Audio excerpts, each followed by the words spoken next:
Okay, probably ought to record. Okay, here we go. In 3, 2, 1. That's another thing to remember, boys and girls.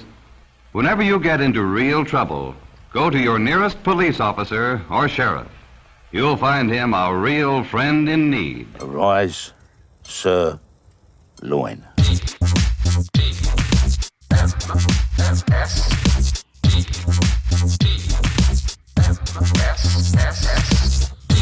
The morning stream.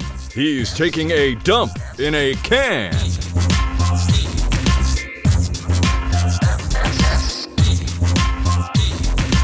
Hello, everybody. Welcome to TMS. It's the morning stream for Thursday, January 13th, 2024. I'm Scott Johnson. That's Brian Hibbett.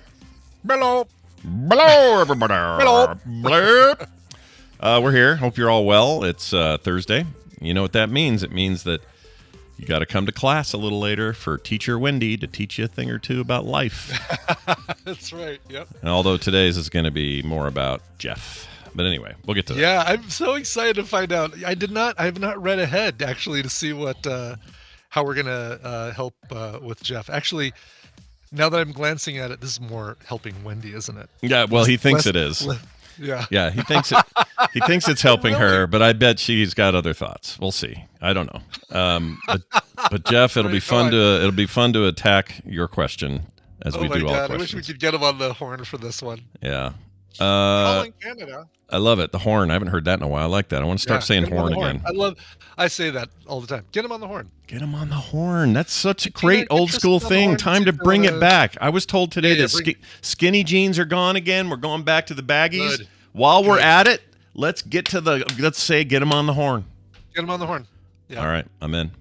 Bringing it back, baby. I'd love to know the origination of that. Is it just because the old handsets looked like that circular, half circular shape, like a horn? Get them on the horn. Like when they used to. Although it feels like they even, like Potter would say that to Radar. Get General McKinley on the horn. I want to tell him about this Jeep problem we're having with Klinger. Well, according to the dictionary, let's see. Here's a use case. Tom, get on the horn to the hospital and let them know you're coming in with a victim. It says to make use of or speak to someone on the telephone. Well, we know that. I'm trying to find the origin here. Oh, there's a second definition that I'm not so comfortable with. To become lustful or sexually excited.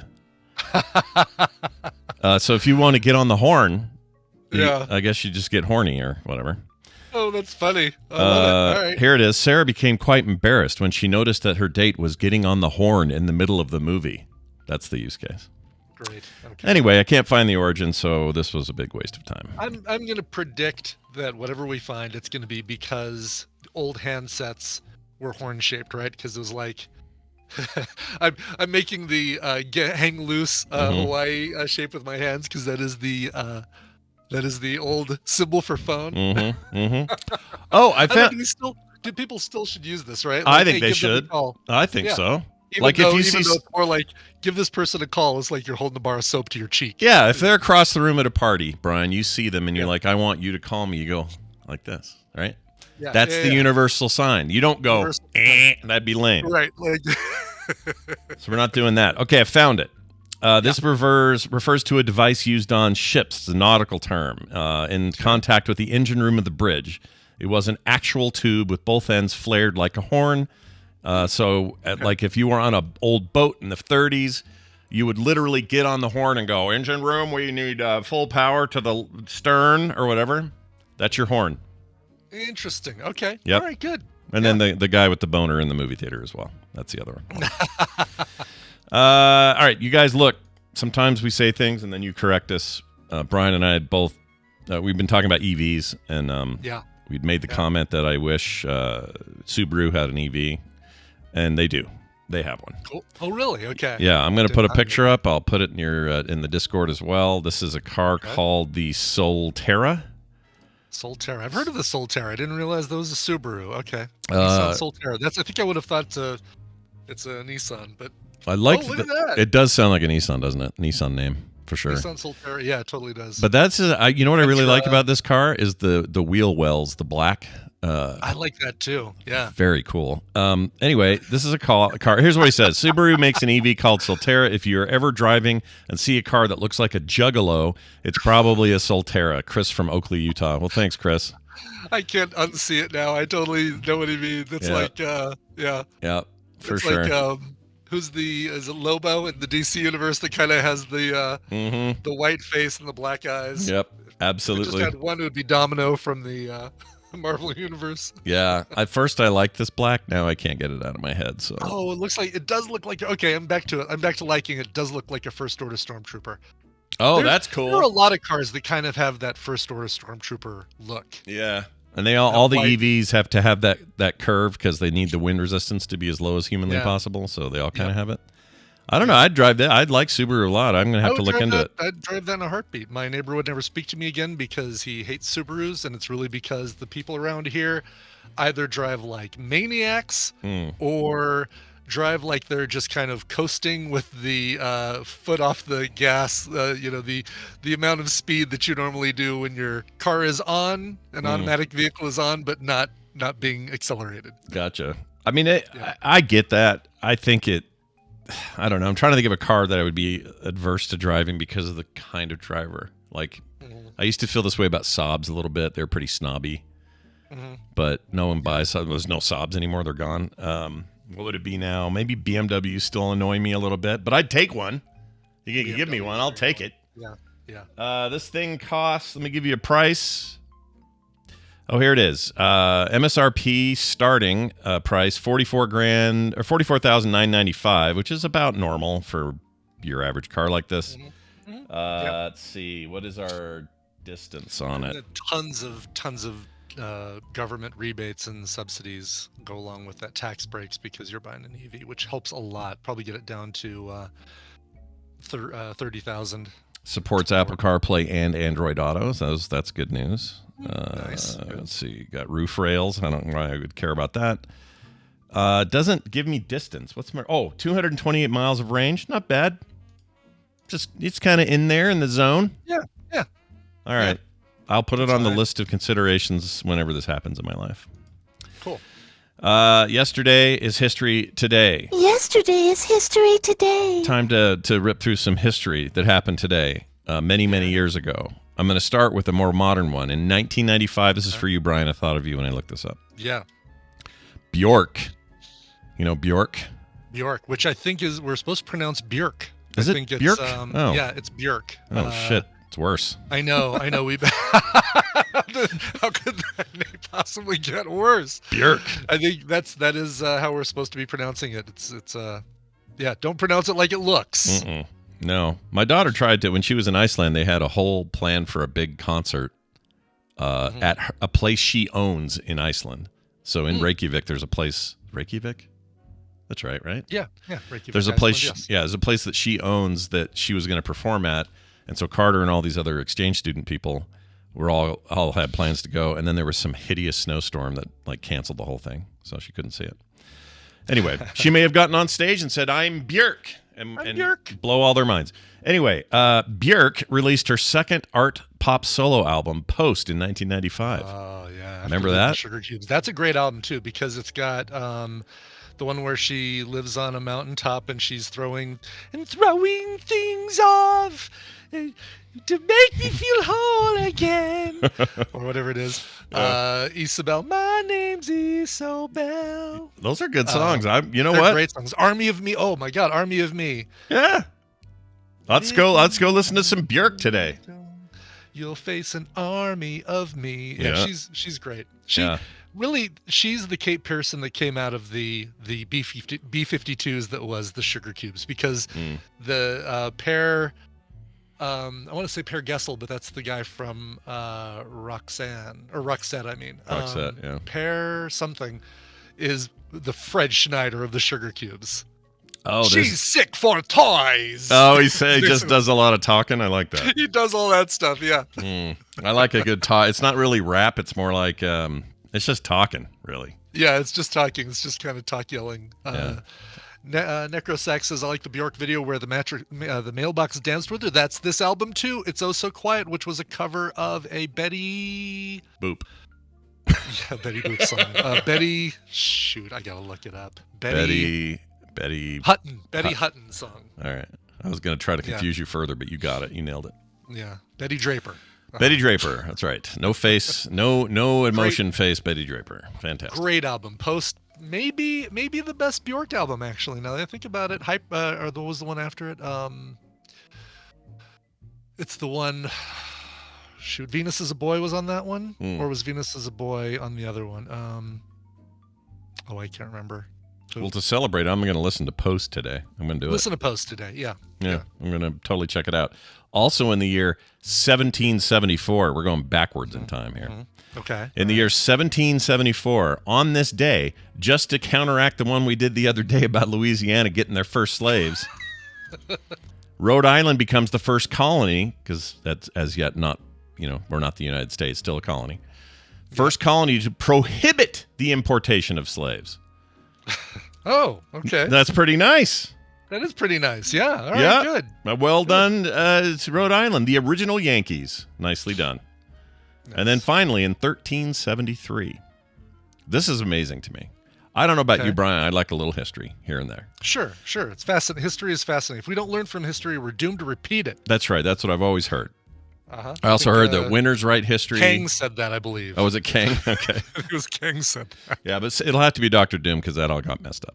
Yeah, exactly. Retconning. Yeah. Anyway, in 1373, Anglo-Portuguese Treaty of Perpetual Alliance, that's what it was called, the world's oldest still in existence treaty of any of its kind. It's still in existence. It's still held. And it's the only one that's that old. All other treaties either got shattered or changed or tweaked or lost or whatever.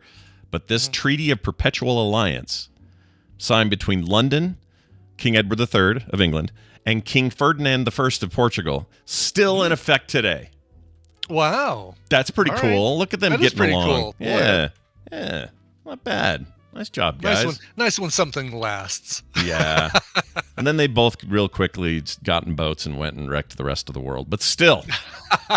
Right. Portugal less so, I guess. At least they had their time. They had their moment. Good. That's right. Portugal's biggest impact is what? South America and Brazil. Like, that's their biggest impact, right? Yeah. Portugal-wise. I'm trying to think what else they did that they're not like the British or the French or even the Spanish with their conquests. I think Portugal kind of just kind of halfway did shit. It's like, yeah, we'll just take this little chunk of South America and call it good. Yeah. Brian, we have a new theory on your actor girl. Would you like to hear it? Okay, I'd like to hear it. It's from a show you like. Boom, boom. All right, here's what it is. Brian's actor girl is the subject. This is a text we got that says, Brian, the woman in your dreams is Krista Bell from Twin Peaks. And for all we know, with her affiliation with David Lynch, she could be dreaming us all just a jam in the ham. She could be planting herself self in all of our dreams. Not her, but I mean, maybe not that dream, but might have had other dreams about Krista Bell. Sure.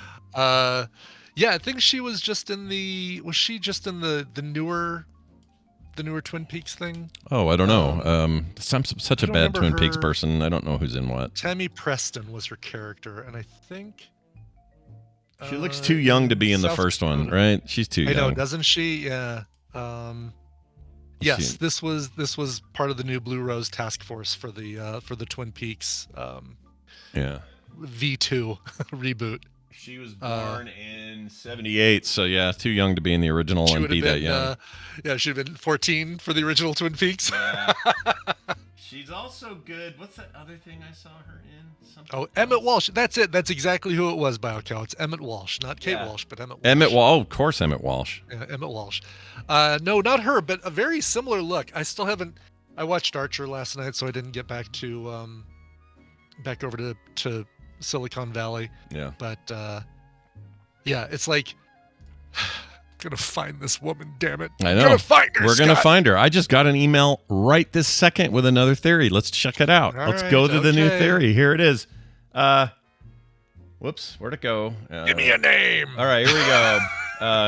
Here's a one for Brian. Again, no name on this one. Came via the text line 801-471-0462. Is it possible that the woman you dreamed of was from season 5, episode 5 of Better Things? Lennon Parham is her name.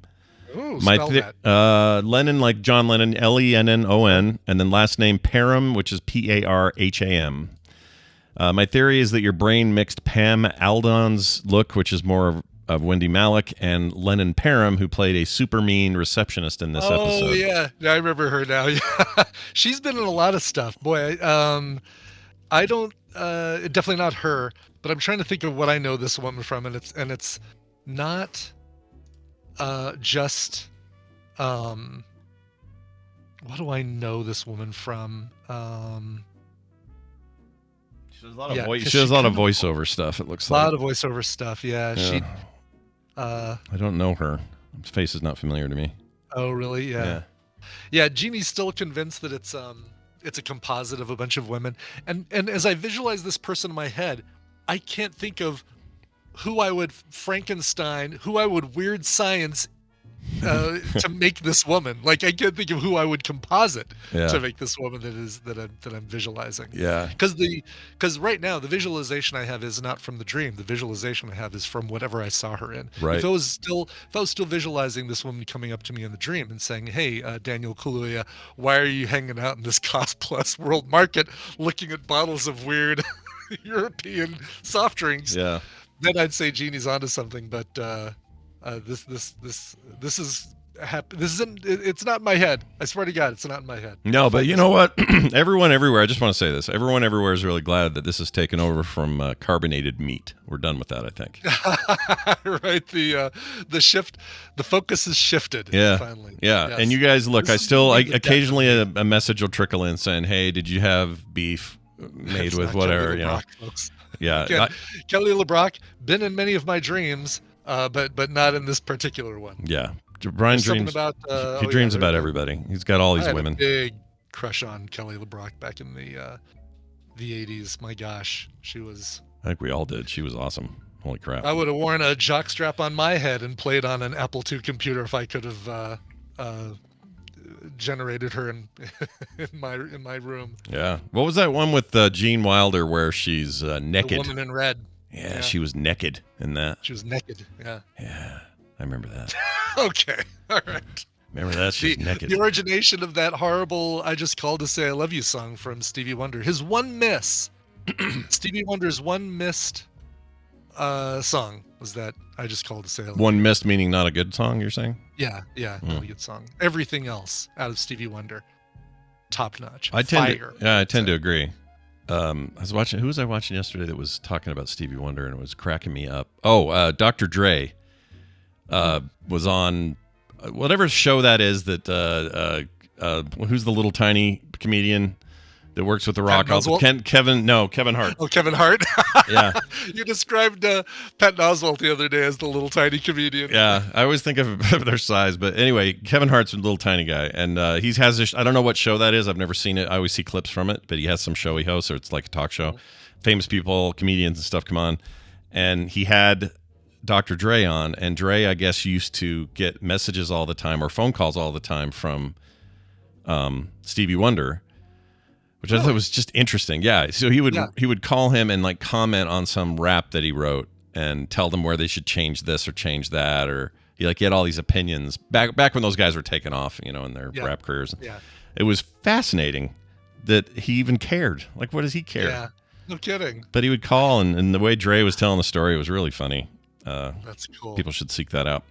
Did you ever watch that greatest? Was it the greatest night in pop culture and in music history? No, it's funny you about the We Are the World. Yeah, it's funny you say that because I'm watching The Gentleman right now, trying to hurry up through it so I can make it my recommendal next time. I guess we don't have a show next Wednesday, but you get 2 weeks. You have two weeks. Yeah, I need to quit rushing, I guess. But every time I go in there, my queue, currently in the queue, it's my number one queue item is that thing, and I just every time I see it, I'm like, why haven't you watched that yet?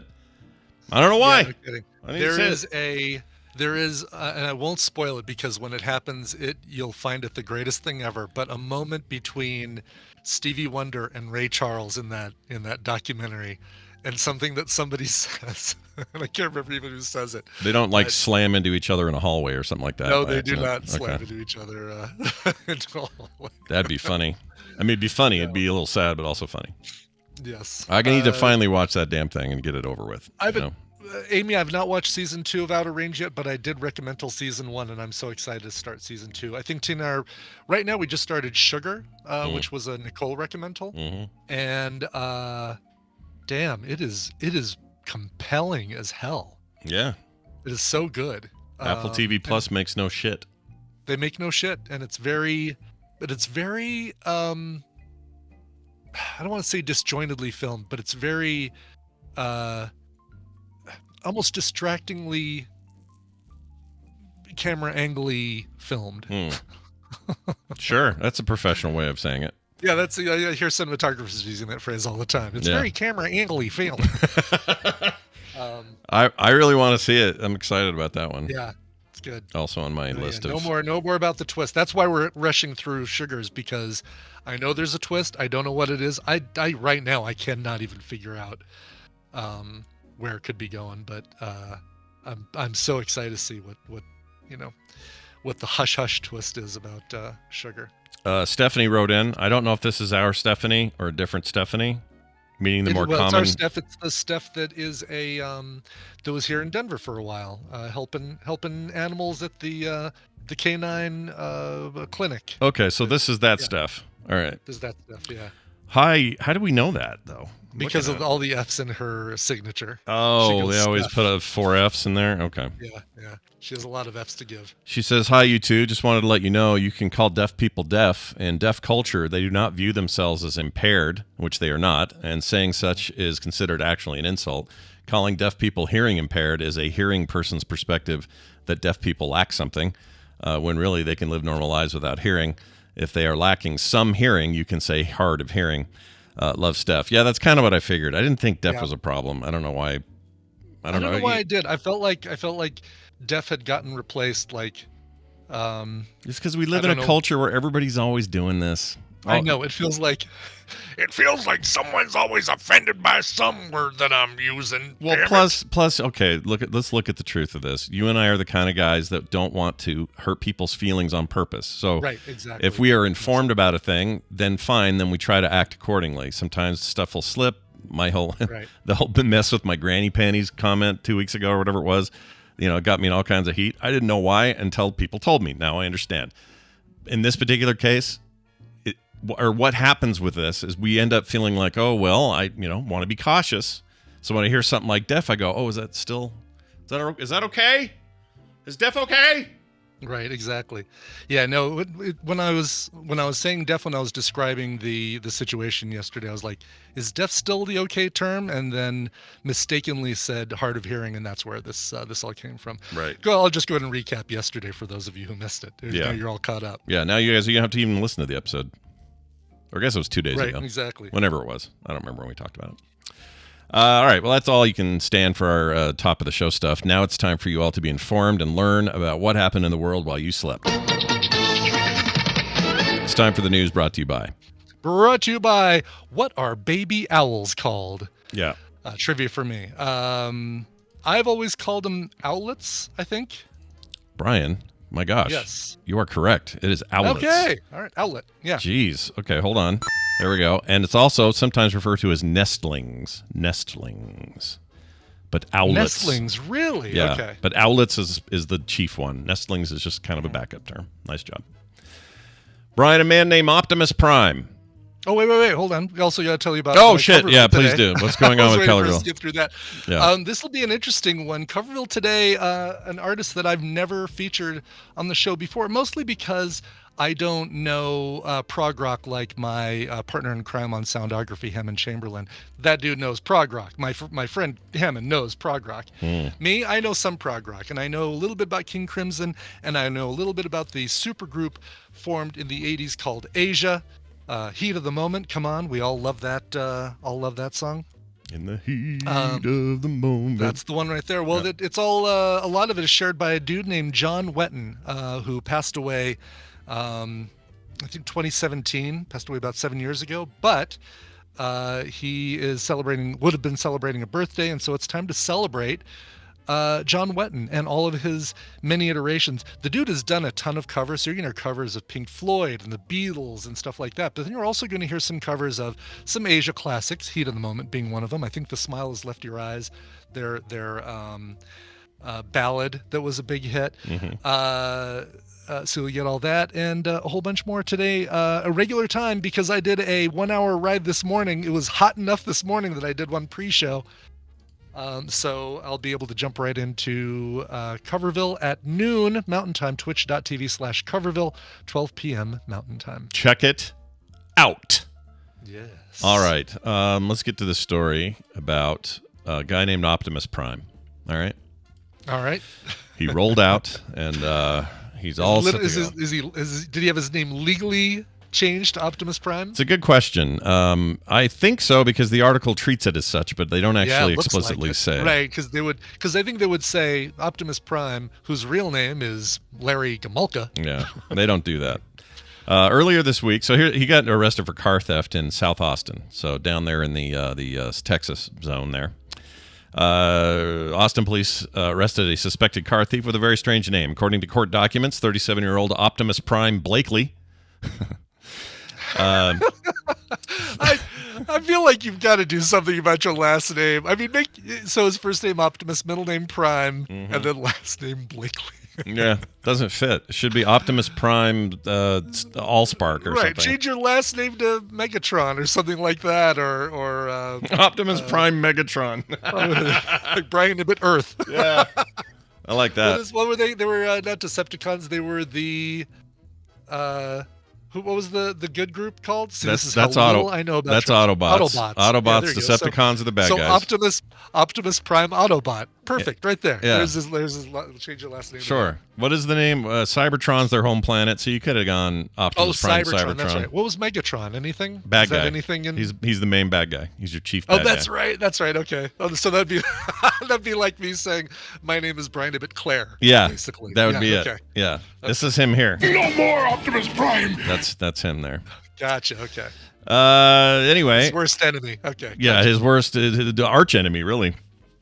According to documents, 37-year-old Optimus Prime faces a charge of unauthorized use of a motor vehicle. The affidavit says officers stopped Blakely on Tuesday after they said they caught him driving a stolen vehicle. Shouldn't he be the vehicle?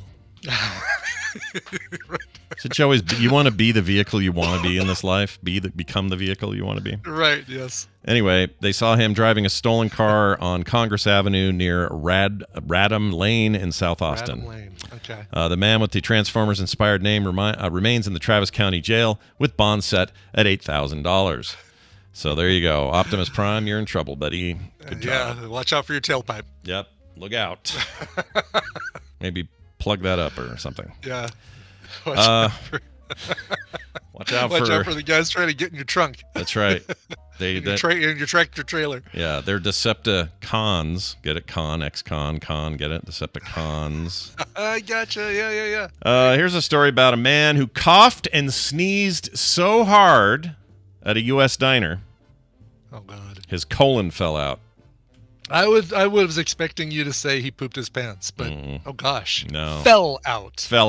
Out. Had he just had a I was gonna say colonoscopy. What's the thing where a colonic? Did he just had a colonic and so things were? Well, I don't think you're too. Let's just say wide and loosened up. You're not super far from the thing because it was really? It was a surgery related thing, but we'll get to that. Oh gosh, okay. The man who was with his wife at a Florida restaurant felt I hate reading this, a wet sensation. A wet sensation. After which came a sharp pain, I imagine so. The man had recently undergone abdominal surgery with doctors assuring him that his incision had completely healed, and when he lifted up his shirt, he saw several inches of his colon coming out of his surgical wound. So I think this is actually coming out of the front of him. Or you get lifted up his shirt. Yeah. Yeah. So right out front. Okay. Yeah. So the incision. Right. So it's not his bum hole. Not his bum hole. No. It's out of his front hole. But not that front hole. No. The man had recently undergone abdominal surgery with the doctors assuring the incision had healed. As I mentioned, an ambulance was summoned and the paramedics came. When they arrived, they found 3-inch opening with large amounts of bowel visible throughout. Luckily, the blood loss was minimal and there was no damage to the exposed organ. This was the thing they warned me about when I got my appendix out when I was a kid, because now they do that laparoscopically to go through your belly button and just take care of it. Yeah. When I was a kid and had my thing, they weren't doing that yet. It was still cut you open and deal with it. And I remember the doctor going, now don't be jumping on the trampoline or riding any bikes for a while. You don't want this to open up. Whatever you do, don't cough and sneeze at the same time. Yeah. That's pretty intense. Does he now have a semicolon? Yeah. He's got an exclamation point for the moment. Let's see. The man remained in hospital for 6 days after he was discharged when reportedly recovered without any complications. This is called dehiscence. I don't know how you said dehiscence. How would you say it? Dehiscence. Dehiscence. Yeah, because there's no second I. So. Yeah. This is what happens when this is literally the definition. That's the word you use when you have a reopening of a surgical wound, probably of any kind. It's reportedly a rare occurrence. Rare occurrence that happens in 3 out of 100 people. That's pretty low. If they undergo abdominal or pelvic surgeries, the occurrence is believed to be more common in elderly patients. Well, yeah, because your tissues are all shitty. It's pronounced dehiscence, by the way. Dehiscence. Okay. Dehiscence. Yeah. Dehiscence. It's a schwa for the E. The condition can be fatal in 4 out of 10 patients, though. So if it happens to you, if you're one of the 3 out of 100 that get it, 4 out of 10 of you are going to die. That's pretty awful. Wow. No Exposed organs and all that. Anyway, I'm glad he's okay. If you sneeze and cough out your colon, your meal's free at Bob's Diner. That's right. I was going to say, I mean, if I owned that place, I would try to make things better, you know. Oh, sure. Yeah. I don't know what I'd do, but whatever. He had recently gone through prostate cancer. His surgery went well. Everything was great, but it just didn't heal very well. So comes with a free ice cold Coca-Cola. Yeah. I see what you did there. Thank you. Let's see. Surgeons. They say that this is among the best closures for a wound. It just didn't hold. So what do they call it? Let's see. Performing a figure of 8 stitches. Performed figure of 8 stitches. Oh, I see. Figure of 8 stitches. Yeah, like just to cross it, which right you'd think would be. Yeah, I mean, this is among the most advanced and strongest closures. Well, 98 out of 100 times it is. So. Okay, exactly. Just ask Johnny Weir and I can't remember his partner, his ice skating partner in crime, but. Oh yeah, wait. Johnny Weir and. Oh, shit. We're about to see them again because they're doing Summer Olympic coverage for some unknown reason. Why can't I think of it? Amanda? No. Alice? It's an A, isn't it? Or am I? Maybe she's the woman in your dreams. Maybe. No, she definitely isn't. Okay. It'd be funny if it's Tara Lipinski. Yeah, Tara Lipinski. Oh, Tara Lipinski. And Tara Lipinski. Yep. Thank you, Defiant Geek and Kelly138. Thanks, chat room. Yeah, for those listening on audio, sometimes we refer to people in the chat and we don't tell you that, but that's where we're getting this. I try to thank those people and. Yeah, those people are great. We love them. Yeah. Yep. Exactly. Here's another one. A Texas library. We're gonna hop back over to Texas for a minute. Okay. Texas library must reinstate books with butts and farts, according to the court. Thank the heavens. Yeah. Yes, they should. As more and more Texas school boards seek to censor books deemed too controversial or sexual in content, a conservative court in Texas ruled Friday that government entities, including public libraries, cannot just ban or censor books they disagree with. The ruling has far-reaching implications for the broader movement in Texas to restrict books from the school shelves. In recent years, school boards in Cy-Fair, Katy, I'm not sure what that is. Katy. Yep. Is it Katy? Katy's a town south Houston. My dad used to live in Pearland, and we went to Katy, which is kind of like the area that we went to in Katy was really fun. Like a lot of restaurants and right on the water. That's where we went sailing from. Katy's nice. Nice. Apparently, they also now cannot ban farts and butts. Good. Good. Let's see here. Far beyond have moved to ban books deemed too controversial, including young adult and children's books that show "quote unquote" butts, cause sexual arousal, or depict LGBTQ plus relationships. In 2022, Texas attempted to ban more books than any other state, according to the American Library Association. The case itself originated from the parent complaints that books in the Lano, not sure if that's a Liano? Yeah, probably Yano. 2 L's? Yeah, Yano. I missed where that's at. Just pulling up the Spanish song. thing. Yeah, Yano. Yano. County public library system showed butts and farts, prompting local officials to instruct the library director to take the books off the shelves. Officials and butts and farts. Officials then requested the director to cull books that contain certain pornographic filth, unquote. That's their quote. The list of offending titles include a book about farting leprechauns, a book about a transgender teen, 2 books about the history of racism in the United States, and a book about puberty. 7 library patrons sued to reinstate the books, claiming the censorship violated the First Amendment. Totally agree. After a district court sided with the patrons and Llano residents appealed, the Fifth Circuit Court of Appeals upheld an injunction to reinstate the offending titles, ordering the book should return to shelves within 24 hours. So good. Take that, buttholes. Take that. This book banning thing is just, it is completely, it's getting out of hand, and it's. I mean, I know this is where, our beliefs completely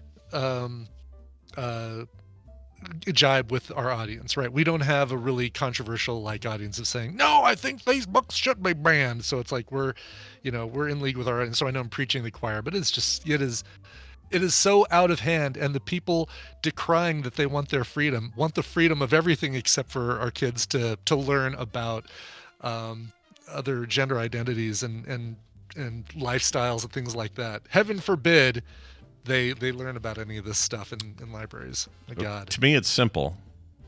When people scream about their freedom, yeah, I have learned that they usually are just screaming about what they want, and that's right. it. Their own right, exactly. The freedom for them to do what they want. Yeah. Exactly. Again, it's back to that Simpsons episode where Homer made it and said, or no, Lenny and Carl made it to this cabin after trudging to the snow, and Lenny says, "We made it, and it was all 'cause of teamwork." And Carl goes, "Yeah, my teamwork." That's still one of the greatest pop culture lessons I ever got taught in my life. It's a great, a far-reaching reference, or a multi-leveled reference. So it works so much for so many things. Yeah. Finally, we have this story. Finally, yes. Florida man, we're down south all day today. I don't know why. Oh, good. Well, they tend to have the most fun crap to report. That's true. Although I think the colon guy may have been in Britain or something. Anyway. Oh, okay. Florida man. Oh, yeah, never mind. Optimus Prime was in Austin. That's right. Yeah, he's an Austin guy. Florida man allegedly claims to be Mr. Monopoly with the birth date of 4/20/69 during his arrest. Yeah. That's awesome. Wow. All right. So this guy likes sex, drugs, and Monopoly. Yep. Yeah. These are 3 very, very disparate things, I suppose. You could sit around smoking weed and playing Monopoly all night, I suppose. I guess so, yeah. Makes sense. Yeah. A Florida man found himself in jail after he allegedly told police his name was Mr. Monopoly during his arrest. If he wasn't in a top hat and had a little stick or whatever, forget it. What are you doing? Did he offer him $10 each for winning the beauty pageant or coming in second place in the beauty pageant? Yeah. Did he not pass go or did he go directly to jail? Yeah. Did you give him $200 when he walked by him? Yeah. They missed an opportunity, by the way. Fox 35 Orlando. This first line, a Florida man found himself in jail after he allegedly told police. It really should be, a Florida man went directly to jail, did not pass go after allegedly telling police his name was Mr. Monopoly. Yeah, that's how you... They didn't even bother. That's how you sneak this shit in here. What are they doing? Yeah, exactly. Jerks. The man's real name is Ryan Howard. He's definitely not Mr. Monopoly. He was taken into custody and charged with criminal mischief and resisting arrest on Saturday, according to an arrest affidavit from the St. Petersburg Police Department. He is 33 years old, aren't they always, and was caught allegedly using spray paint on the sound barrier wall on this one street there in Petersburg. Police were able to find him since he matched the description from several witnesses who said they saw him using black spray paint. They did not say he looked like the Monopoly Man, though.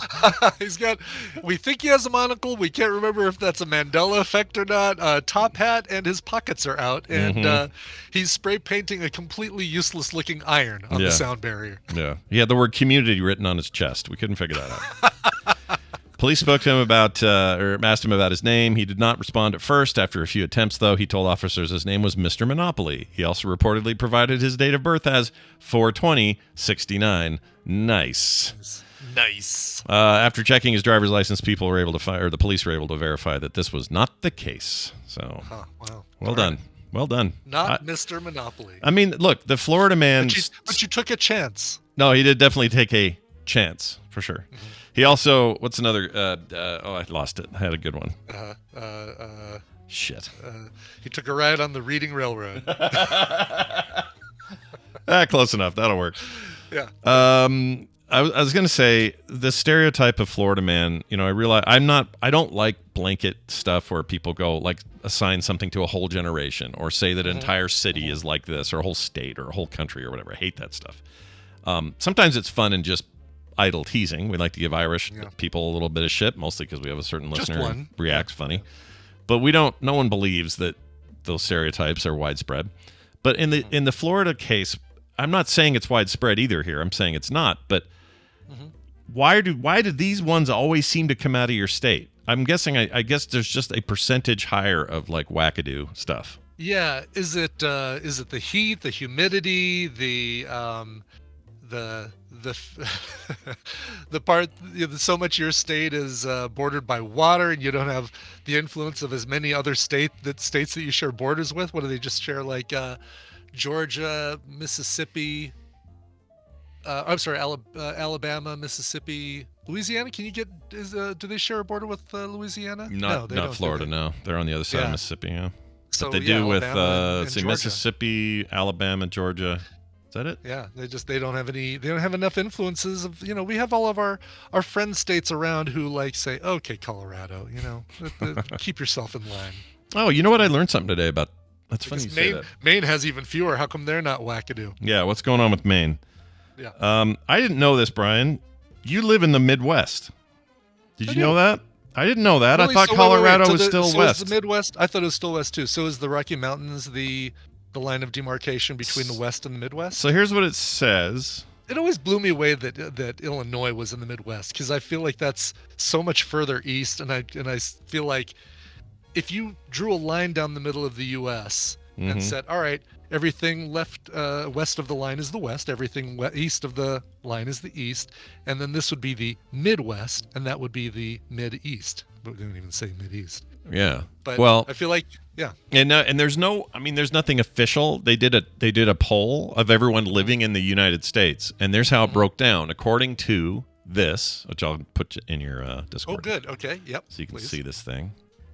I don't know anything west of Pennsylvania is Midwest. That just blows my mind, because the center, the geographic center of the contiguous United States is Kansas, isn't it? Like there's a point in Kansas that is the it's got to be, right? Geographic center of the it's got to be. States. It's got to be. Well, in all the polling, 41.1% of your people responded that they thought they were in the Midwest. 0% of Utah. There's not even a 0% of Utah. We definitely consider ourselves west, so this doesn't surprise me. But Idaho, that surprised me. They're 25.2. Wyoming at 53.5. But if you I would call them west as hell. The very definition of Midwest is the middle of the West, right? I would think. Well, yes, but think of it. Remember, west of the middle. West of the Mississippi was the idea back in the day, because we didn't know how far west we were going to go. So we didn't even own California at the time. So Midwest, when it was first called the Midwest, I think it has that it was that would have been right of center if you're looking at a map, because we didn't know how far west the West was going to be. So this map seems right to me in terms of the darker blue being the center of all this. What state is that? Iowa, the one in the very center there. 96.7. Yeah, I guess that's Iowa, isn't it? Yeah. If you my definition of everything west of this line is the West, and everything close to the west of that line is the Midwest. Is the basically it's the chef, right? It's the chubby chef, the Minnesota or Minnesota, Iowa, Arkansas, Louisiana, that vertical shape that you get with those. Yeah. So that's interesting. I don't know. This came across my feed. I can't remember who sent it to me, but I was just like, really? 42.1% of Coloradans consider themselves in the Midwest. And maybe that's a ton of them that are like kissing Kansas. I don't know. Maybe that's where most of those people live. I don't know. But I think Brian's in the West. That's what I think. It's fine. It's fine. I'm going with that. Yeah. I don't know. Yeah. It just blows. I mean, it feels so far east to say that somebody in Indiana is in the Midwest. But if you look, I think the other thing you look at is where the population is. Less geographic and more like if you laid out where how many people live in all those spots, the line of even on this side and even on this side, even to the east, even to the west, would be far further east than that kind of middle thing that I consider the geographic center. Yeah. Yeah. For me, I wonder if there's got to be a map, right, that says, all right, population midpoint of the U.S. I wonder if there's a map that shows that. Here we go. The center of population is the average location of where people in the United States currently live. Based on data from the 2020 census, the current center of the population is near Hartville, Missouri. Oh, that's interesting. The first center of population, based on the 1790 census, was located in Chestertown, Maryland. Yeah. So that was. So it shifts. Yeah. It shifts west. That makes sense.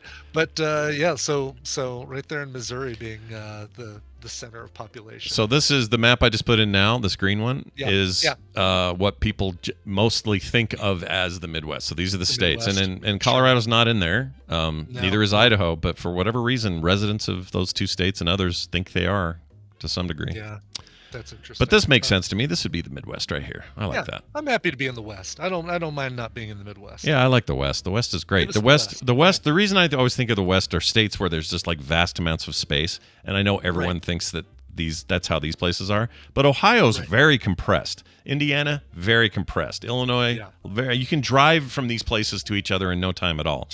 It's like living in Britain and going to France. It's like a half-hour flight or some shit like that. Yeah. Anyway, I like stuff like this. Yeah, it's we don't call those movies Midwesterns with all that space and the the vast space. We call them Westerns, That's not right. Midwesterns. That's right. Damn it. That's it for those John Ford Midwesterns. I love those Midwesterns. They're fantastic. That is it for today's news. We're going to take a break. When we come back, my sister Wendi will be here. That'll be all after a song Brian picked out and is going to play now. What do you got there? Yeah, I think we may have played this band before quite a while ago, but they have a brand new album coming out called New Horizons. The band is called The Nomadic, and they've got some new singles to report or to present. The band is the best of Aussie rock talent, with Miles Thomas from Leo, Ronan Keating, and Montgain on drums, Oliver Thorpe from the Whitlands, Matt Corby and Meg Mack on guitar, and Brendan Clark also played for Meg Mack and Jack River on bass. Dan Frizz is producer, who's worked with bands like Tones and I, King Princess, and Gurumul. If you're Australian, you probably know a lot more of those than I do. I recognize like 3 things out of that list. But I like this. This is a band called The Nomadic. They got their brand new album coming out soon, New Horizons. Here's the single, First Light. It doesn't always take gasoline to make fire dangerous. With know-how, you can burn fires. With carelessness, fires will burn you. What exactly is it that you do?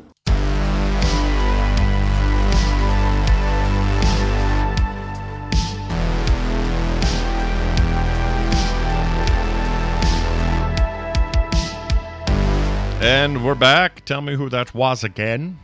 That is a band called The Nomadic, a single called First Light, which is coming from their upcoming album, New Horizons. They've released a bunch of singles from this thing, and really like it, everything I've been hearing from The Nomadic. Sounds fantastic.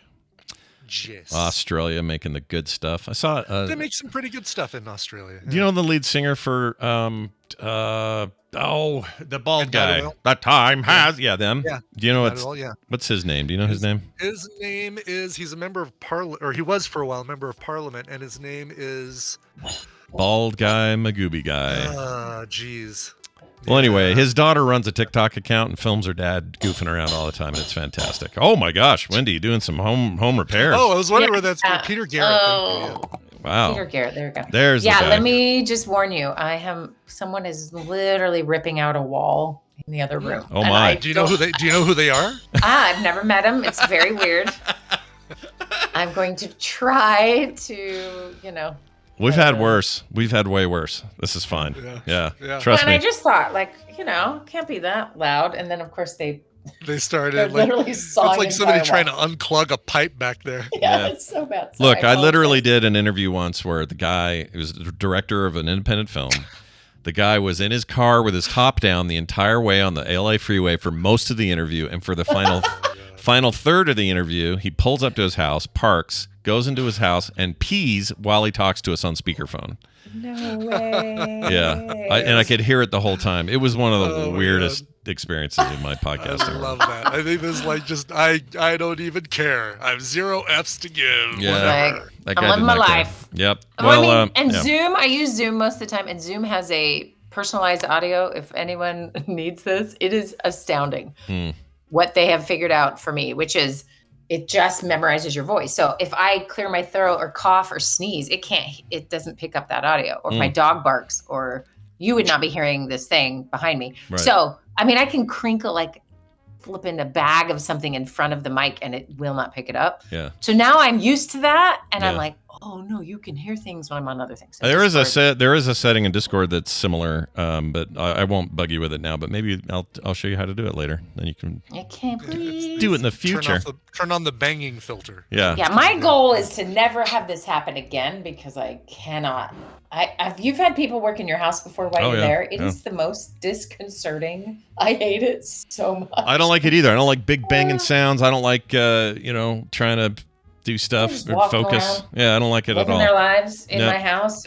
I can't go to the bathroom. I can't eat. It's very weird. Yeah. Are they wearing the weird shoe covers as they walk around the house? They're just walking through my house. Right.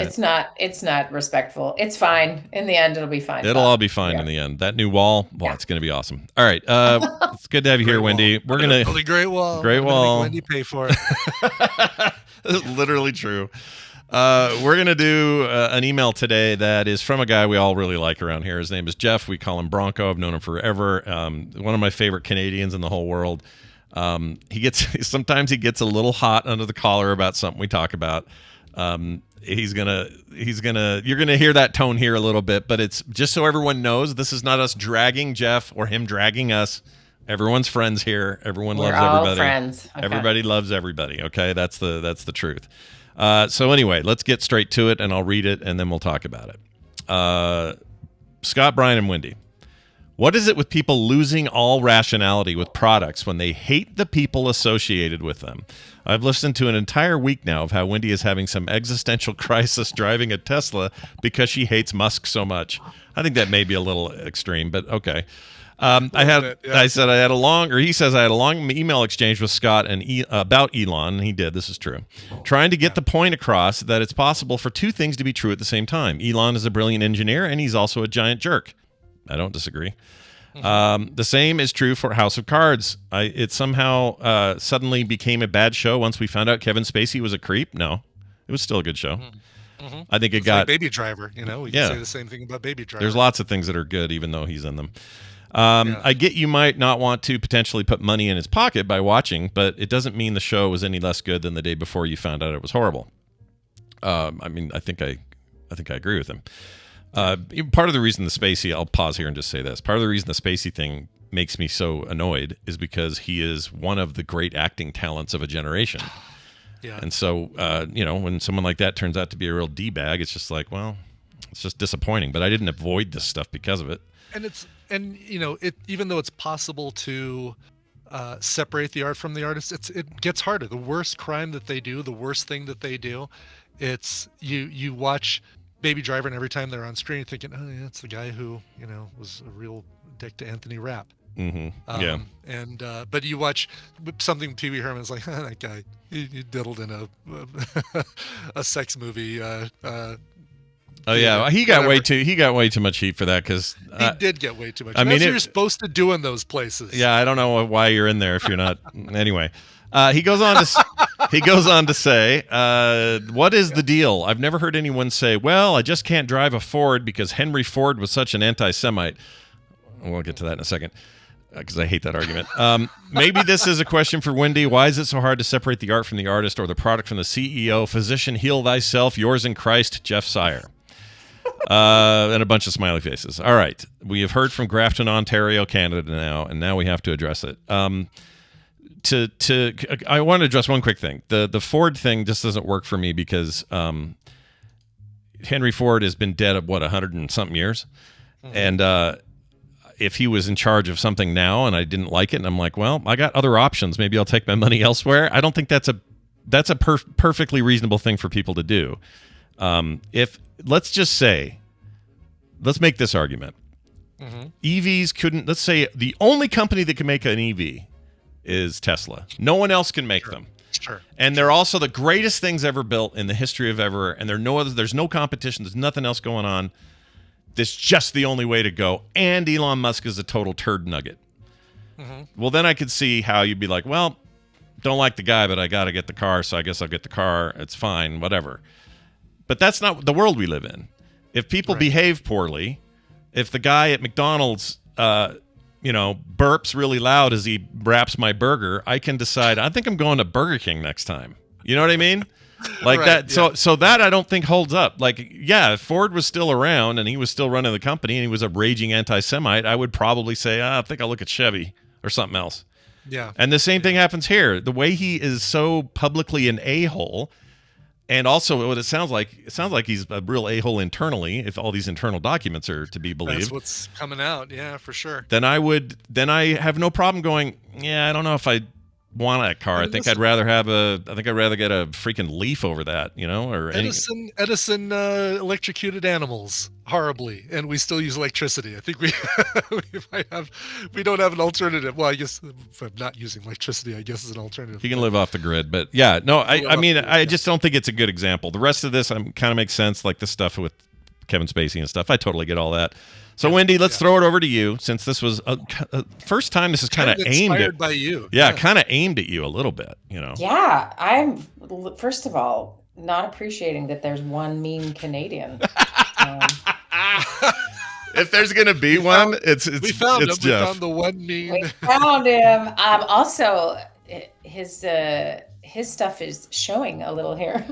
I've never said I hated Elon Musk. I might have said, oh, he sucks or something generally, but he's claiming that I'm having an existential crisis driving a Tesla because I hate Musk so much. That might have been described on the show by your brother as No. I didn't say that. I said she didn't, or you said something to the effect of like, I don't like this guy. I don't even like these cars. They're like weird. What'd you say? They were like oh, right, because it was during a segment you actually said it, Wendi. Yeah, there's some. Well, that's a great I don't sound. like the cars. Yeah, I don't like the cars. Yeah, she doesn't like the cars or something like that. But I don't think it's like existential crisis. I mean, that some of these words are a little much. That's a little bit of an exaggeration. He's sure. doing the right. I just didn't know Canadians had it in them. That's all. But he's creating the conflict so that there's some resolution. I get it. So thank you very much, Jeff. Okay, so he's right, and I don't know why he doesn't think you agree with him, because I think you do. So I'm confused. What I'm supposed to help out here with? It's like he doesn't. Let me say this. I think where the bottom line of this is, if I could sum up where we're at with it, or where we could have a conversation around it, it is that kind of overarching question about whether we can separate art from the artist. Look, let's focus on the Spacey thing for a second. Wait. Okay, wait. Let me interrupt you really quick, because I hear where you're going, and that's the right direction for sure. But let me just say this about Teslas. Nobody likes to be what is the word? Where someone characterizes what you think or feel without your permission or any input. So here's my input. Yeah. Thank you. There's one word for it. Is I don't like Teslas. I think that for many reasons, and one is what they represent. And you'd have to know my whole history to understand that, really. I don't like that they are like what midlife crisis white dudes get to be cool. Like, it really bugs me. Which I did not like Corvettes for a long time for the same reason. Like, they're that, right? Also, I just literally, they're very uncomfortable to drive, at least the one I drove. But it just feels like, you know, there's facets about it that have nothing to do with Elon Musk. And I love an electric car. I think we should all have them. I think that's the future. And I'm so glad there's other choices too.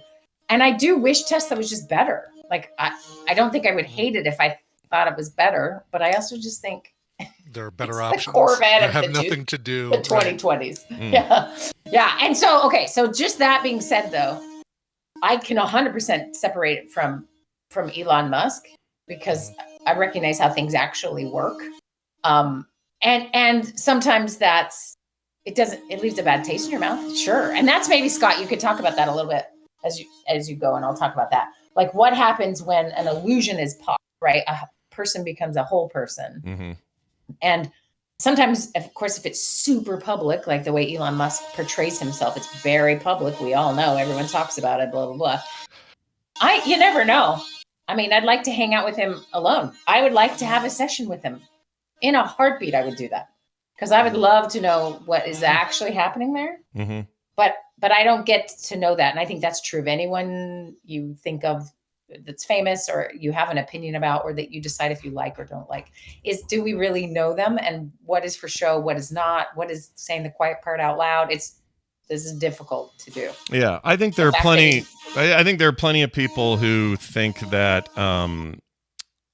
their distaste of Elon Musk will determine what they're going to do.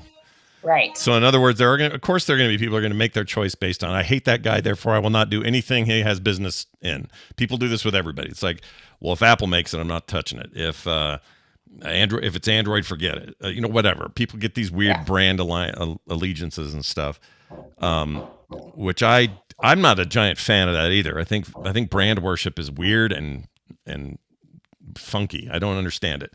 That being said, I do have preferences of some things over others, usually based on actual experience. If I have something that has served me well, then I might have some loyalty to them until they maybe mess up a product or something like that. But this cult of personality part of it is not really part of my decision making. But I will say, when the Spacey stuff happened, I did have this moment of like, it was less about I'm going to avoid anything Kevin Spacey's in. It was more, I'm going to need a minute out of this bubble that we're all having at a moment for right now. I just like, it's too much. And I can't just it'll be distracting. If I'm going to watch Baby Driver in 2017 and enjoy it, I'm going to be distracted because I'm thinking about the Spacey crap the whole time because it's all anyone's talking about. And even though he deserves all the consternation that he gets, there are thousands of people that go into the production of a great movie or a quality television show or music production or anything else you want to name. He's not the only guy. He's up front and center, although in that movie it's a tiny role, but or relatively small. But the point is, I didn't avoid it because he's in it. It's like the Jello salad having just one cat turd in it. It's only one cat turd, but are you still going to eat it? It wasn't like that for me. To me, it was just like, I don't want to deal with it right now because of this hype. Same thing happens with me with new video games. Sometimes they come out with controversy around them. And I go, I just don't want to mess with that right now. So I'll see you in a year and I'll try it. That kind of attitude. I hate, but it's the flip side too. Like, I hate taking money out, or I hate putting money into J.K. Rowling's pocket, for example, by doing anything Harry Potter related. But I hate taking money out of Daniel Radcliffe's pocket, or the other actors and cast members and behind the scenes people and that sort of thing who are involved with that too. Like, I don't want to see Ansel Elgort and Jamie Foxx and John Hamm. Poor John Hamm gets no work these days, but see them lose out on Baby Driver just because I don't want to do something that inadvertently puts money in Kevin Spacey's pocket. But you got to think of everybody else that's involved with these things, and so you've got to. Yeah, I guess I just don't even. It's not. I don't even think of it that way because they're going to make their money no matter what. Like, I'm not going to make any big impact there. It's all about what do I value? Do I value this film on its merits as a film? Yes. So I'm going to watch it. And I'm glad I finally watched Baby Driver because that movie was freaking great. Cannot say enough about that movie. It was so good. And Kevin Spacey really, truly barely in it.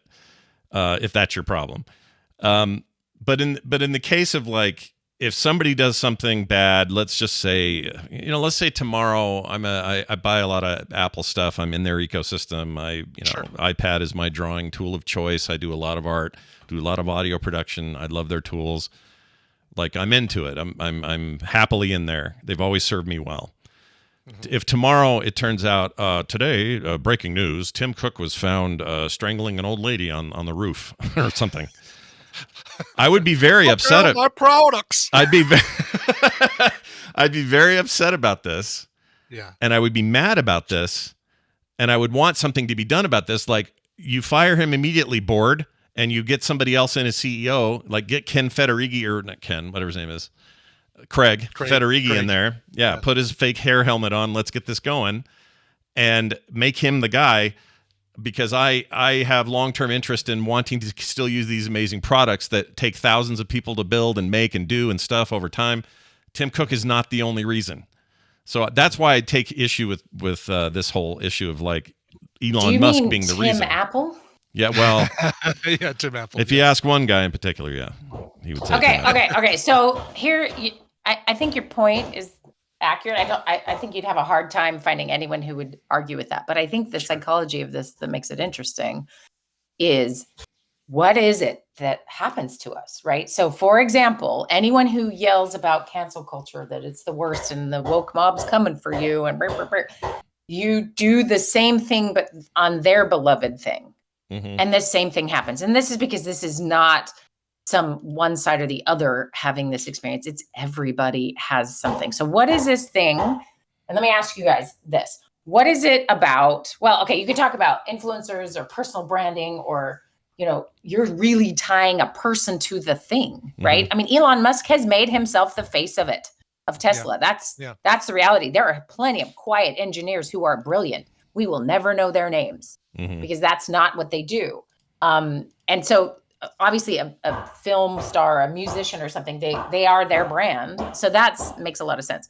But tell me this, what's a thing you have associated, a beloved item, a service you've purchased, you associate with a human being? I would say most of the people listening to this, Scott, probably associate with you something similar, sure. Right? I get this from you, or Brian, I get this from you. You are the people. So if you two both started killing puppies on the side, you're going to ruin some people's lives, right? And so and some puppies' lives and too. And some puppies' lives. Okay, so tell me for yourselves, what are some things you do feel this connection with, and they haven't been ruined yet? Kind of the idea of don't meet your heroes, right? I mean, you originally, when a brand gets associated with a single human, like Steve Jobs is a good example of that, whereas I think Tim is way different than that. He blends into the background more. He's in charge, but he's not that overwhelming personality that Jobs was. But Jobs was definitely that. And he was certainly flawed and had his issues, and people would freak out about those. But outside of that, I think a good example for me, for a fandom or for something I was really passionate about, would have been John Lasseter at Pixar. Boy, it bummed me out when it came out that he was being very inappropriate with female people at Pixar, and him admitting it. It wasn't even one of those things where he denied it. He was like, yeah, and he stepped back, and he receded into the nowhere land, which I don't know where he is now. But that really bummed me out, because for the longest time I was like, man, Lasseter, he is the dude. And as it turns out, he is still this creative genius when it came to what he did best. He's still all the things I thought he was. He also turns out he's got these big old, every Death Star's got a place you can shoot two things in and explode it.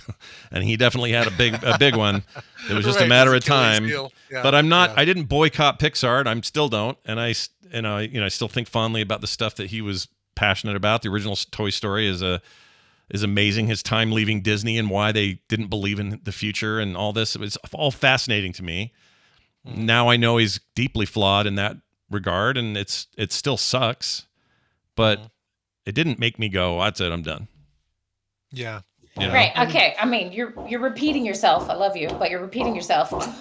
I love you too, but yes, I probably am repeating myself. I just realized I've never told you I loved you on the show. I love you, Scott. I love you too, Wendi. You're the best. You're one of my favorite people in the world.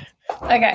And I do love it. You're repeating stuff. I want something that hasn't been ruined. I want something that right now, and why I'm getting to this is. Okay. Wait, so something. I didn't explain myself. I just think you didn't understand what I meant, and I didn't clarify.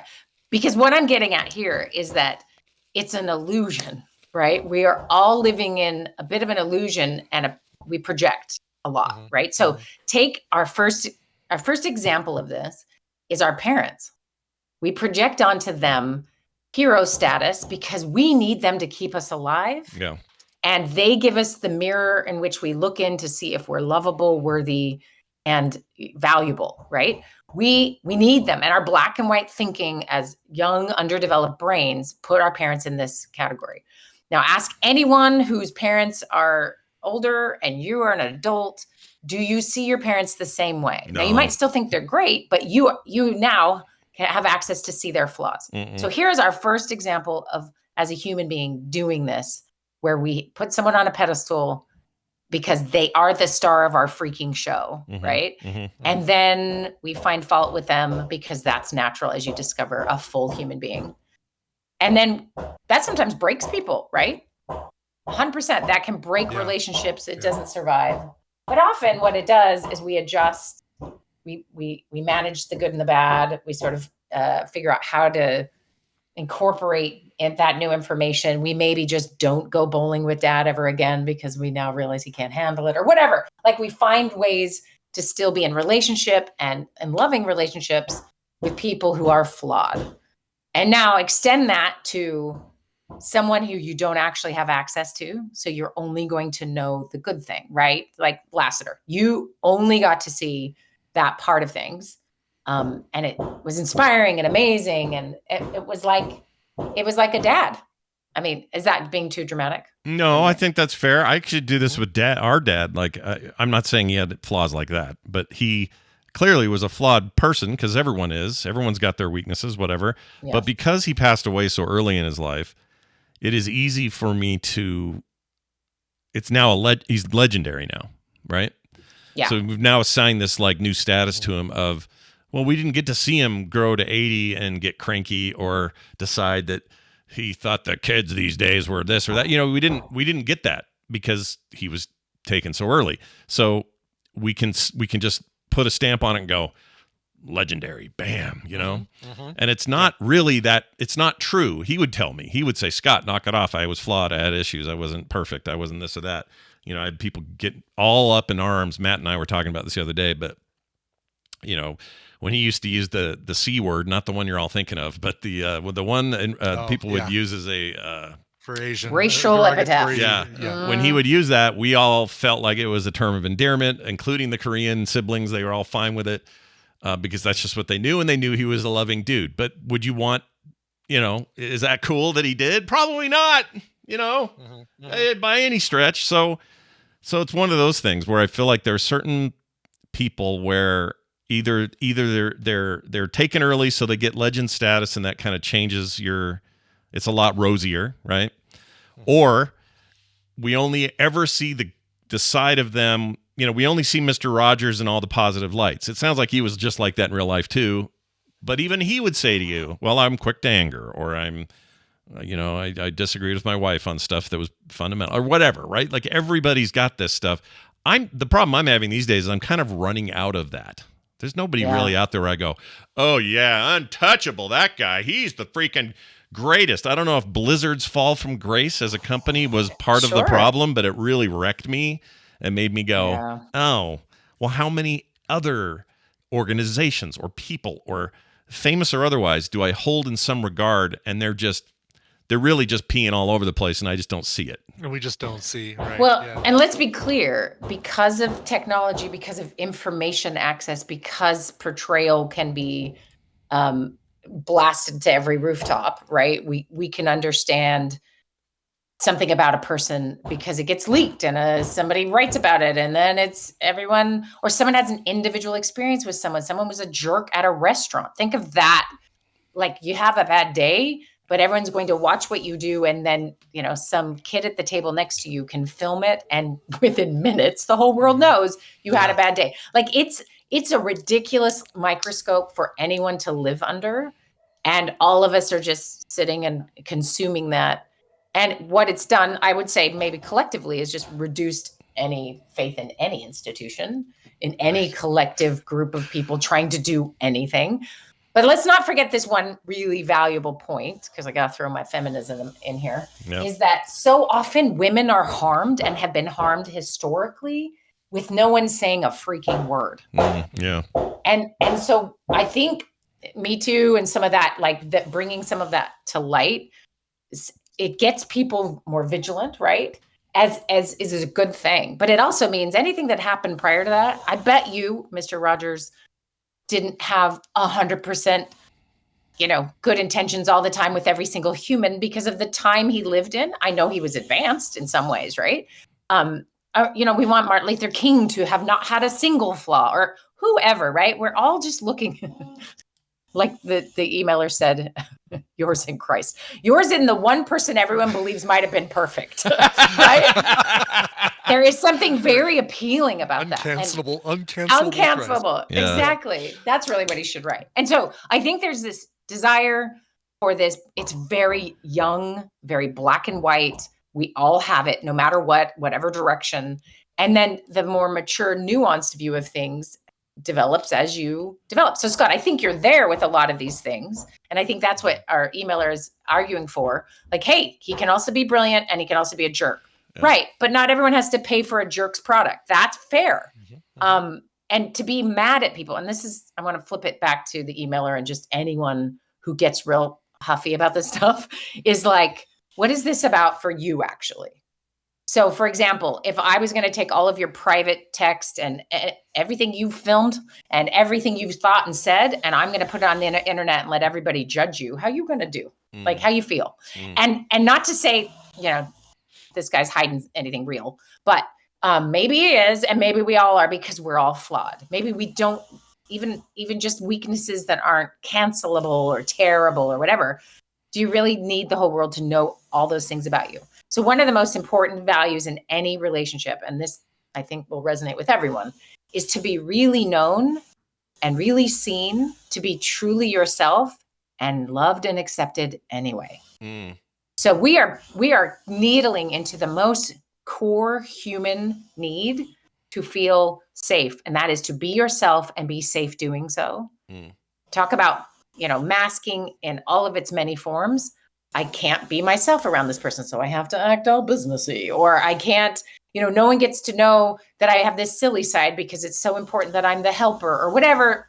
From that all the way to Elon Musk is going to create this incredible thing in this car and it's lovely and all those good things, and then still be a jerk. I just don't know why everyone has to publish it. But that's just it. That's from all of us up to there. We are in the same boat as a human need to be safe in who we are. And that's why I always want to sit down with everyone. Like, you give me Donald Trump. Give me 4 sessions with him. Oh my God. I know. I don't think that would be nearly enough. I know it wouldn't, but give me a start. If you ever want to record a podcast, I'll happily play the part, and we'll do a Wendi, I don't know, this may be the greatest podcast ever. Nothing ever like it has ever happened. And I am going to really quickly start talking about your dad and your relationship and what wounds we've got going on. So what if he gave me $1 billion? I made all this money myself. Oh, you're good. Yeah, it would be torture. It would be torture. Let's not do that. Anyway, but that idea like though, never before. is we all want to be ourselves and be seen. And when no one, and there are people listening to this, don't know what I'm talking about. They're like, I've never been able to be truly myself with anyone. Yeah. Right. Because they're going to think I'm too weird. They're going to reject me. Guess what we are doing on a collective level? The exact thing. I don't think cancellation in the stupid term that it is now is always existed in everyone's experience. When your uncle turns out to be a psycho, you don't want to hang out with him and spend time at Thanksgiving dinner. Right. Yeah.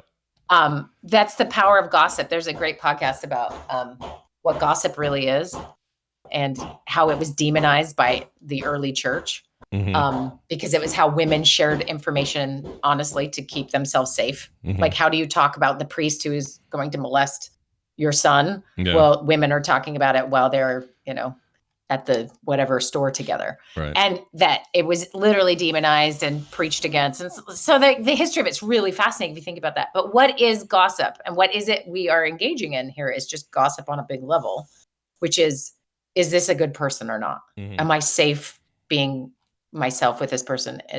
But now we have such huge amounts of differing things. Like when someone's like, oh, you do this? Wait, don't you know that means you're a terrible person? And you're like, wait, what? Mm-hmm. So have we gone overboard? Yeah, probably. But that's just because of the way information can be disseminated. Yeah, we overcorrect with such a rapid like explosion of information and access to it. It's easy to overcorrect. I think that, humanity will perhaps have to forgive itself for some of that because it's just so hard not to. But to me, there's a variable here in this equation that we're not really talking about, and that is in the Elon Musk case.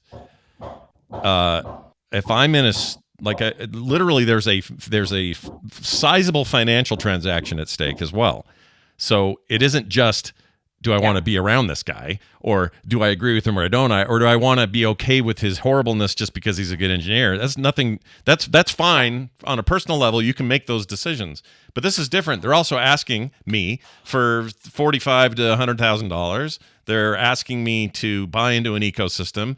They're asking me to make a big decision on the transportation part of my life. And if I'm in a showroom and one guy's being a dick and the one next to it's not, I'm probably going to just feel like, well, that's a little too much for me. I'm going to go over here to spend my money. It's not some altruistic freaking, I'm basing this purely on pure motives or whatever. Sometimes there's money involved, and that's it. That's the whole thing. So it's not only that you're a jerk and that you might be a brilliant engineer. I'm still not sure about that, but whatever. Yeah. Let's say, let's make the assumption that he is. Really was involved with. Yeah, we really don't know. But even if, let's say, is the most brilliant engineer in the history of the planet, okay, but also a jerk, and then you want me to spend $60,000. That's the difference. Otherwise, I can go one way or the other, and who cares? But if you're saying, well, does it make the cars bad? No. Does it make my buying experience bad? Yes. I'm going to go somewhere else. To me, it's that simple. So as much as, we want to act like money doesn't, in the end, it doesn't matter. It's the relationship. Well, okay. But in this context, where we're talking about Tesla and Musk, it is the money.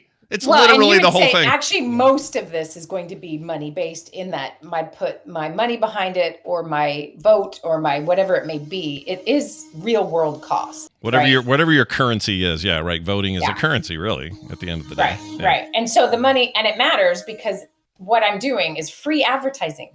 There's a Tesla in my neighborhood. This might be where some of my feelings come from, but it is camouflaged. Someone spent money to camouflage their Tesla. Are you talking about camouflage like, you don't mean the ones where they make them all reflective? Like army camouflage. Okay, camel print on there. Okay, all right. Yeah. And our family joke is like, whoa, do you see that? And I was like, what? What is it? I do all the time. It's just like four wheels rolling down the road. It's so annoying and ugly. Yeah, but that person is, and this is where my beef with Tesla actually lies, is the representatives of Tesla that I have met in my life, except my uncle or my brother-in-law Ken, who I adore, are not great representations of people that, it's a handful, it's not a ton. But I'm like, yeah, not my crew. Like, not my vibe. I don't love that. And that's fair, right? That's a buying decision.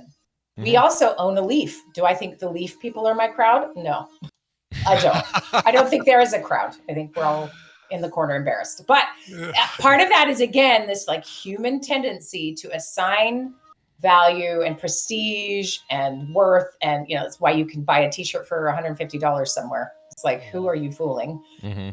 But it works for you. It builds whatever, blah, blah, blah. So think of it, not only currency, money, voting, is identity, right? So identity is big. Mm-hmm. That is a massive, who am I based on my association with items and people? Mm-hmm.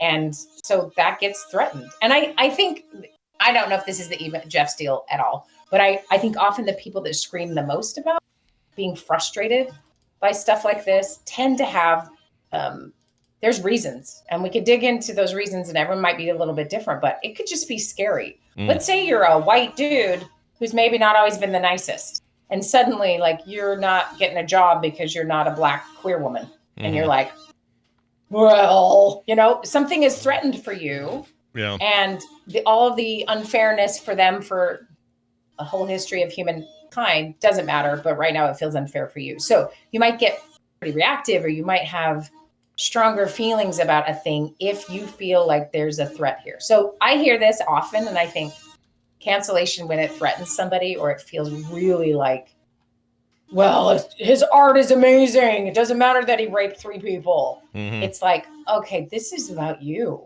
And again, I need to know I'm safe in society, and I don't feel safe when something like this is happening. Right. I think that's true of institutions, and it can go every direction. This is apolitical, though it's very, very, very wrapped in camo of political all the time. Yeah, like a lot of things these days. Yeah. There's some. The other day I was just thinking about this. There's so much stuff. Like, it almost sounds trite, but because it kind of is. But there's most of these divisions. They're so self-imposed. They're so like, I don't even know how to explain it. It's like we mostly agree on shit. Yep. Most things we do, but because we're constantly bombarded with information that plays to specific biases that each of us have, we get this feeling that we're just in this divide.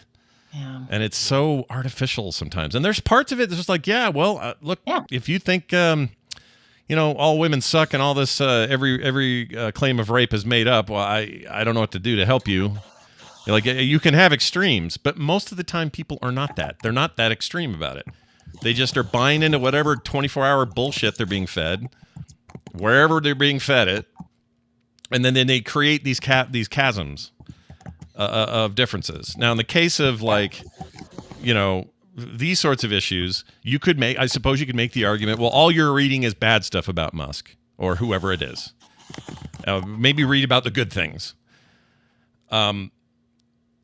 Are there good things? I don't know. But if there are, if he's out there doing some amazing stuff where I don't hear it, philanthropic work or something that we don't know about, sure. Let me find that. That's fine. Instead, what I hear about is, the latest is there's women at SpaceX who claim he had these big torrid affairs with him, and he wasn't real nice about some of them, and all this other stuff. Like, are we going to Mars, or are we talking about Musk again? Like, freaking, what would make him brilliant? If he came in, spent a bunch of money on a company that had a bunch of potential, hired the best engineers, the smartest people, altruistic people, diverse people, and then let that company grow and do stuff, and then shut the F up and go away. That'd be amazing. You know what I mean? Now, I'm not saying everybody should have the right to say what they want to say, but don't be surprised that when you say terrible things, people react. That's all. Yeah. Don't be surprised. Don't act like it's a big shock when he says something that's like horribly racist or shitty or whatever it is that he says. You can go find him on your own. I'm not interested in looking him up right now. But whatever those are, then don't be surprised that everybody gets mad. Like, in some ways, I think he's doing it on purpose because this is how you get attention. This is what you do. It's like PR. Yeah, right. I don't even know if it's PR. I think it's just people. I think people at a certain level of money don't. And ego. Oh. Yeah, an ego. They have a certain level of money, a certain level of ego, and they need constant, validation. Even though you would think being a $200 billion person would be enough for all you would ever need. But it turns out money is not everything. No. Yeah. So the couples counseling community was like, oh, the 5 billionaires, the most famous 5 billionaires we know, all their marriages fell apart at the same time. You're like, oh, yeah, so no amount of money, huh? Because that's not what it's about. I think that can be really tricky because it's from the billionaire down to anybody, right? It's the same process. It's just louder because you can buy more. Do not all of us want some validation? Yeah, we do. Of course we do. Yeah. Validation is nice for whatever it is you're doing. It's true. Like, that's the thing you can't take away from people. All the money and the stature and the whatever in the world won't change your basic evolutionary human needs, right? No. Yeah. And then when you hear about very, very, very wealthy people, you've hardly ever heard their name. They made money on garden equipment. I don't know, stuff that you're just like, what? And then they spend their life doing good with it. And anonymously doing a bunch of stuff, you're not going to know, No, right? no. So the richness isn't the thing. It's something else. Mhm. And so, and it's tempting when you're not rich to see that as all bad, right? Right. I think Tesla is an example of a way to find some status or symbol, and then you just act like a weenie, except for Ken. Everyone else, I'm talking about everyone else but Ken. Yeah, we don't think. I know Ken listens. Hi, Ken. Yeah, hi Ken. But also, I don't think he's inherently even close to being a weenie. I think the dude does more for other people that none of us will ever truly know. Yeah. I only secretly know. he's a because I very kind-hearted, generous human unbelievably being. generous. Yeah. And that's probably plenty of Tesla drivers. See, it's just the ones that I've interacted with in some other ways that I just know more about. That's the problem, maybe, as with my job. That's a hazard of my job. It's like, anyway, I won't even get into it. But so yeah, I appreciate this email though, because I think, sometimes at least my hot take is to take the psychology of it, and really it puts us all in the same boat. We're just all doing different things with it. Mm-hmm. And we're all triggered for different reasons. But we all have that core mom and dad are perfect and then they disappoint me thing. We all have that I need to be my true self to really be happy, and I can't, or I can only here or there. And we all have those rich people suck, but I bet I'd be cool if I had money. So we're all the same. Yeah, that's true. In the end, we are. Plus, again, we know Jeff pretty well personally, and Jeff is one of the nicest human beings I know. I know. Without a doubt. He's from Canada. Yeah, he's from Canada. To perpetuate the stereotype, the Canadians are all nice. Going. Yeah, let's keep it up. Well, Wendi, this has been interesting. I'm really glad we did this one, just because I think it's this is a great topic. Yeah, you're hearing about this a lot. We'll probably get a ton of feedback on it. Feel free, themorningstream@gmail.com. Send in your thoughts, your feelings, your comments, your questions, and perhaps they will come up in a future show. Wendi, I wish you nothing but the best with that awesome sawing and hammering that's going on. And, good luck getting anything done today. Yeah. Well, are they there just for today? Are they going? Is this a long-term project? They've been here since Monday. They're replacing windows, but this window is so janky they have to rip out the wall. Oh my! It's bad. Yeah. So everyone, you should listen. I haven't told you about this. I did an interview with Matt for my diary thing. You should go listen to that, because he said some stuff I did not know about his time as an orphan and in Korea before getting here, and why he ran away once. Like all these things I just have never asked him. So anyway, I'll send you a link. Yeah, send me the link. I'd love it. Yeah, it's like 45 minutes or something, but I think you'd like it. Nice. Okay. Have a fantastic week, and we'll see you next time. Bye now. Bye.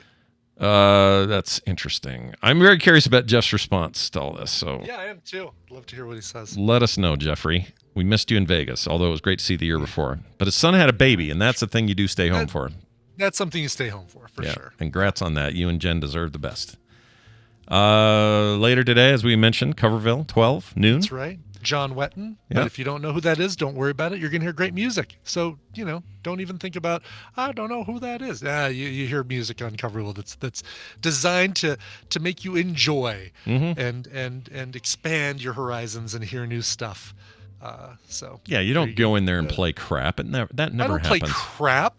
12 p.m. Mountain Time, twitch.tv/Coverville. Nice. All the other stuff happening here at Frog Pants, you can find at frogpants.com/schedule. First up later today, will be the show Core. And it'll be a big one because we got that Microsoft event, the Summerfest event. It's like basically E3. It's E3 without E3, and we got to cover it all. Right. So we're going to talk about all our favorites, what we think is going to be awesome, and a few other bits and bobs. So check that out. That's tonight at 5 p.m. And again, frogpants.com/schedule for all things live shows. That is going to do it for today's program. We'll be here tomorrow for patrons to do a 10 a.m. Hour-long, couch party. So if you'd like to come enjoy that, please do. I think is it our last or second to last? Second to last Firefly, or maybe third to last, since we had to push things. So I can't remember. I think it's episode 12 of Firefly. Yeah, and there's 13. So 12, 13, 14. 14. Ugh. Or 4, is it just 13? I can't remember. I can't either. It'll be more Firefly. Not enough Firefly, but it will be. Feels Firefly. like we've been watching Firefly for years. It's definitely been a couple of months now. It's been a quarter and a half, I think. Was it before Vegas? I think Oh gosh. Right? Of course it's been before Vegas. We've only had a month since Vegas. Yeah, so it must be like, how long Or a have we month and a been half doing since this? I feel like we've been doing it forever. You're I right. feel like we've been doing it since March or February. Somebody have to look up and see when we watched Firefly episode 1 or the 2-parter. Yeah, it's a lot. Anyway, so there you go. That's going to do it for us. Brian, let's play a song before we go. What do you got? Sure. Andrew wrote in. This is going to be fun. Dear Skippy and Bippy, I'm turning 20 plus 21 on June 13th. I was wondering if you could play any American rock song sung in German. Love the show, though. Can I get a Brian Ibbett fish sandwich? LOL. Yes, but first he has to get this because he tried to skirt around it, but I still have to give it to him. Happy birthday. You and your 20 plus 21 bull crap. Didn't think that'd get you out of there. We could do math. Fish sandwich from Brian? Sure. Hey, is it too early to get a fish sandwich? There it is. There it is right there. Good stuff. So now that I'm rereading his message, an American rock song, I kind of screwed up. I found a song that's done in German, and I originally had a cover of "You Sexy Thing" by Hot Chocolate, done in German by they're kind of like the German Spice Girls. I can't remember the name of the band, but this one came up in my list. I'm like, oh, this would be great. It fits perfectly, and I forgot about the whole American rock song thing. But let's get to it here. This is a band called, I almost don't want to say what it is because it's so perfectly nestled in a thing that a lot of us in this group like. And I don't think I'm going to say what it is because it's not really a pop song as much as it's a song from pop culture that we all love. The song is, let me see if I gotta put glasses on to read this name because I'm gonna butcher it regardless. It's Das Holzfällerlied, and it's by a group called Dodelhai. Yeah, sounds legit. Dodelhaie, from an album called Sinfonie des Wahnsinns. Mm-hmm. Yeah. Totally nailed all that stuff. But it's Das Holzfällerlied. Lead. I think it's L-E-I-L-I. Oh no, you do the does it have umlauts? First vowel. Umlauts on it? No umlauts? There's an umlaut, but it's on the A. Oh. So it's actually Das Holzfällerlied because the I comes before the E. Gotcha. So just like that. All right. Somebody's Googling it and going to figure out exactly what song this is, and they're going to be really excited about it. Anyway, enjoy this. This is going out to Andrew, and happy 20 plus 21st birthday. Yep, you can drink now twice, or no, once, and next year you'll be able to drink twice. So good luck to you. Right, exactly. That's it, everybody. Thank you for listening. We'll be back next Monday with a regular show, and don't forget we are taking Juneteenth off, which is next Wednesday for the national holiday. And also check out FilmSack this weekend. I forgot to mention that. We got a big one coming. So nice round table discussion. Anyway, that's going to do it for us. Thanks for listening. We'll see you next time. This show is part of the Frog Pants Network. Yes. Get more at frogpants.com.